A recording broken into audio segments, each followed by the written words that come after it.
એક વખત સ્વામીજી મુંબઈની ધરતી પર, કાકાજી પ્રથમવાર અમેરિકાની ધરતી પર આવ્યા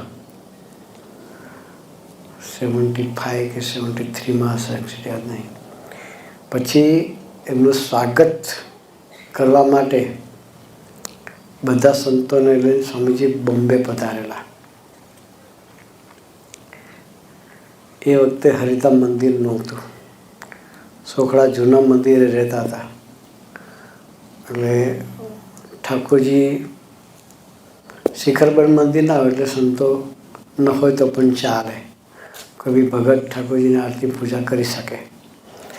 બધા સંતોને લઈને સ્વામીજી બોમ્બે પધારેલા. અને કાકાજીનો પધારવાનો સમય સવારે 11 વાગ્યાનો હતો. એટલે સ્વામીજી એરપોર્ટ પર 11 વાગે પહેલાં પહોંચી ગયેલા. પ્લેનનું તો લોંગ ડિસ્ટન્સ આવતા હોય એટલે ટાઈમિંગનું કોઈ મેળ ના હોય. એટલે કલાક મોડું થયું, બીજો કલાક મોડું થયું. ઠાકોરજીનો થાળનો ટાઈમ થયો એટલે સ્વામીજીએ રહીશી બાપાના ઘેર જઈને ઠાકોરજીના થાળ કરાવ્યા. થાળ કરીને તરત પાછા એરપોર્ટ પર આવ્યા. થાળ કરીને ઠાકોરજી પોઢાડી દીધા હતા અમે. પછી એરપોર્ટ પર આવ્યા. ફરી કલાક મોડું થયું, ફરી કલાક મોડું થયું. સાંજે 4 વાગે પ્લેન લેન્ડ થયું. ઠાકોરજીનો જગાડવાનો સમય બપોરે 3:30 થી 4ની વચ્ચે આપણે જગાડીએ. એટલે એરપોર્ટ પર સ્વામીજી હતા. મેં સ્વામી સાથે શ્યામ હતો. મેં ઠાકોરજી જગાડવા માટે પાણી સાથે રાખીએ, પણ ડ્રાયફ્રૂટ કે કંઈક ફ્રૂટ જેવું હોય ધરવા માટે જોઈએ. એરપોર્ટ પર તો કંઈ મળે પછી સ્ટોલમાંથી થોડું ડ્રાયફ્રૂટ મંગાવડાવ્યું અને ઠાકોરજી જગાડતો હતો. પાણી ધરાઈ અને હું ઠાકોરજી જગાડતો હતો.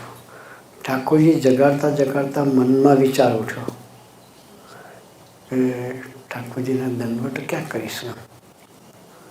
વિચાર કે ઘેર જઈને કરીશું, એરપોર્ટ પર ક્યાં દંડવટ કરીએ? આપણને લોક નડે. શું નડે?